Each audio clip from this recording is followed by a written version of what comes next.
Buddha Dhamma in Marathi podcast चॅनलवर परत एकदा आपले स्वागत आहे. मित्रांनो, आज आपण जाणून घेऊया की आपणास पश्चाताप करण्याची वेळ का येते. बोधिसत्व एकदा जनसंघ नावाचा वाराणसीचा राजा झाला होता. तरुणपणी तक्षशिलेला जाऊन त्याने सर्व शास्त्रांचे अध्ययन केले होते आणि राज्यकारभारात नाना विविध मनुष्य स्वभावाचा त्यांना चांगला अनुभव आलेला होता.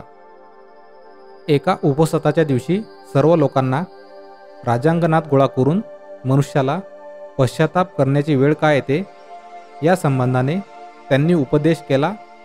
तो पुढील प्रमाणे आहे. नंबर 1. तरुणपणी प्रयत्नाने आणि सन्मार्गाने द्रव्य संग्रह न केल्यास वृद्धपणी पश्चाताप करण्याची पाळी येते. नंबर 2. आपणाला सर्व साधने अनुकूल असता आपण जर शिक्षण संपादन केले नाही तर सतत पश्चाताप करण्याची वेळ आल्यापासून राहणार नाही. नंबर 3. पूर्वी मी खोट्या उठाठेवी करणारा, चहाडखोर व शिवीगाळ करणारा होतो. याबद्दल वृद्धपणी पश्चाताप करण्याची वेळ येते. नंबर 4. तरुणपणी पुष्कळ प्राण्यांचा घात केला, प्राणीमात्राला निर्दयतेने वागविले. याबद्दल वृद्धपणी वाईट वाटल्यापासून राहत नाही. नंबर 5. आपल्या स्त्रीला सोडून परस्त्रीवर नजर ठेवली. याबद्दल भयंकर पश्चाताप करण्याचा प्रसंग आल्या वाचून राहत नाही. नंबर 6.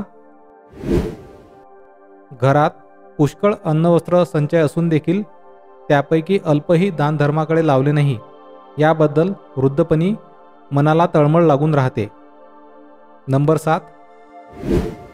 माझ्या अंगी सामर्थ्य असून तारुण्यात वृद्ध आईबापांची हेळसांड केली. ही गोष्ट वृद्धपणी मनाला फार झोंबते. नंबर 8.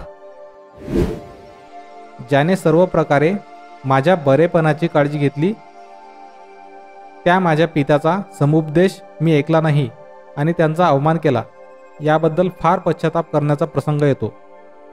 नंबर 9.